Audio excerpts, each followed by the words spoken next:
Hello everyone, this is RockoonGaming and welcome to my very first PvP experience on this channel.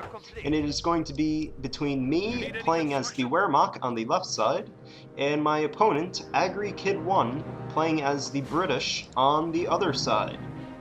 As you can see, I did start this a little bit and not too much. Pretty much all you just missed was my standard, this average, not just my standard, the, normal Company of Heroes, 3 Grenadier start after you build your Wehrmacht quarters. My opponent is moving down to the bottom of the map. He's going to get that strategic point munitions, and he also has his lieutenant out, which means that he will be able to get a Bren, or maybe... Actually, I don't think you need the lieutenant to get a Bren. I think he can actually just get his second truck out after he gets his lieutenant. But it does mean that his troops will be moving a lot faster because they have that lieutenant backing them up. Even though this is a recon squad, any future squads that he has, he'll probably back up with the lieutenant to give them that extra edge on fighting my troops. And considering that I only have pioneers right now, this is not good news for me because I have nothing that can counter them as of now. But I do know that the British are really, really good at fighting, so I'm going to have to get my bulks out very soon. I'm going to have to vet them up. I'm really going to have to stay on my toes here.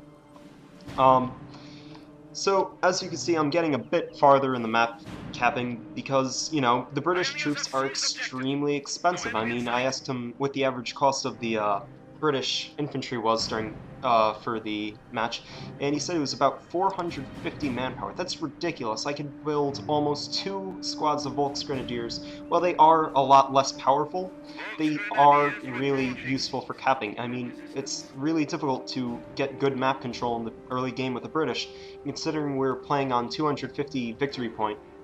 He's gonna have to get a lot of control early game, and, since there's no late game for this British player, it means that they probably won't be able to get probably won't be able to get his tanks out.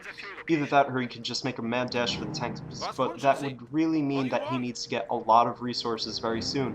And considering that I went for an MG first, I'll be able to cover this fuel point on the map, and I'm locking down this fuel point to make sure that he gets no fuel for his vehicles, or Bren, or whatever. Also, as you can see, I'm being very aggressive with these bulks. I'm keeping them over here just to see where they are. And then these Tommy squads, they come and flank me. They have a lieutenant backing their recon squad, and they're backing this squad with your lieutenant. But that's kind of a stupid idea if you were to do that. You really don't need 2 lieutenants. But in response to this, I'm going to have to move this MG and support my infantry. Not after I run them into the house, just to hold them in place a bit. And that was my that was my basic strategy in the beginning. Just stay alive as long as you can move some help in.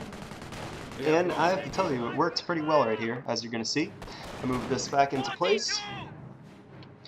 And he will get control of the first 2 map points, but instantly getting suppressed by this MG, taking a lot of damage. Not to mention that my Volks are also shooting at them, and this squad is pinned, which means they cannot do anything. They are both backed by the lieutenant, which means that they will get a slight bonus to their fighting, but it's really not going to help them all that much, considering I don't even know where his lieutenant is, and I think he's right over here. So, I successfully held that attack off, and I have this Pioneers just chilling out over here. But his lieutenant is going to take a lot of damage running back this way. He really should have moved his lieutenant back right around here, because it would have put his lieutenant out of range of that machine gun, and probably saved him a lot of casualty damage on that. So, really not much going on. I'm just cranking out some more infantry, and I will be able to actually stay against his really useful Tommy squads. The Tommy squad is actually really underrated. I think they're just as good as the Panzer Grenadiers. I mean, they are really kind of annoying to use and stuff. I mean, the Panzer Grenadiers, they only have 3 in a squad, but the British, they have a really slow movement outside of their territory. So it's kind of a balance. They really can take a lot of beating. These guys can stop a bullet or something. But it's really expensive because of that. They do stand up well in a fight, and it's just ridiculous how much damage they can soak up, but, you know, it's at the cost of 2 squads of infantry.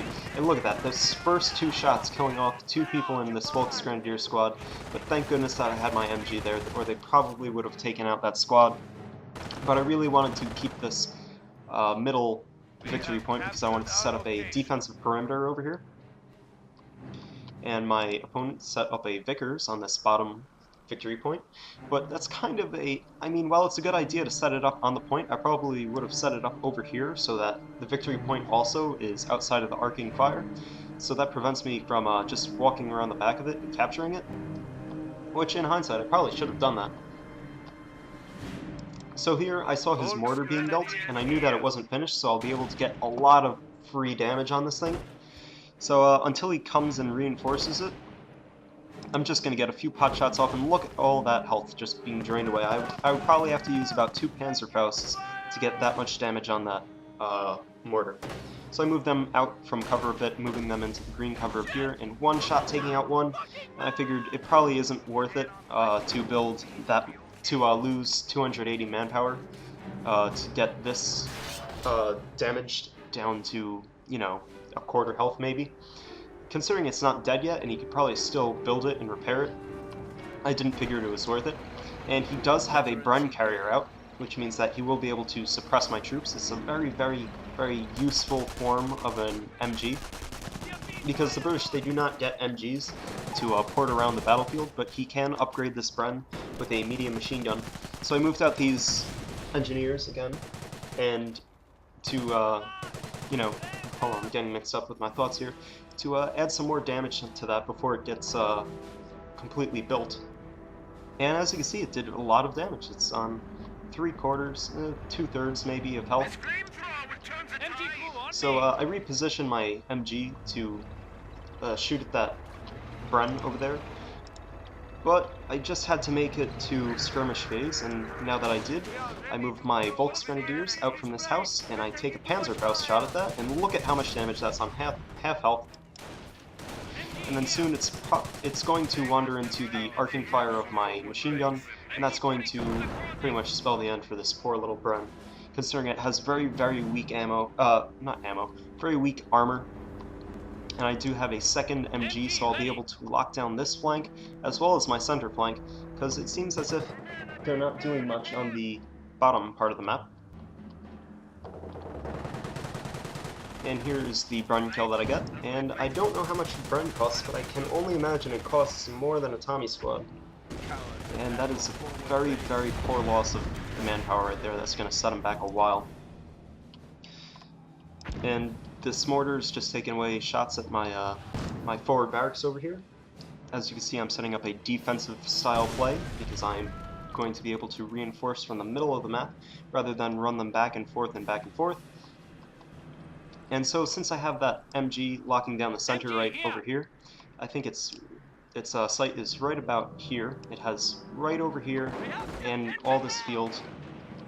And here I move out my Volksgrenadiers to assassinate this lieutenant. Is a really good move on my part. He's going to have to waste all that. I think a lieutenant also costs fuel or munitions or something, so that's going to set him back a lot with the resources also. And I do flank him with another Volksgrenadier. A very, very good move. I'm not trying to like brag or anything, but I'm really proud of myself for doing that. And these Tommy squads, they're not doing that much damage. They should have been focusing their fire on this unit down here, because these guys were in green cover, and while they do get the retreat on them, that was because they were just in range of this Vickers over here. But now that these guys are behind them, they will be taking a lot of shots in their Vet 1, so they're doing a bit more damage. And I've been taking Panzerfaust shots at this mortar over here, and that's when he realizes that he needs to come save it, but not until he's on one unit of Tommy squad. He really needs to retreat this guy. That is 450 manpower just sitting there getting shot at. You really want to retreat this guy or heal him or something, and I really don't know if he keeps him. Ugh, he's getting close. The guy right next to him just got capped.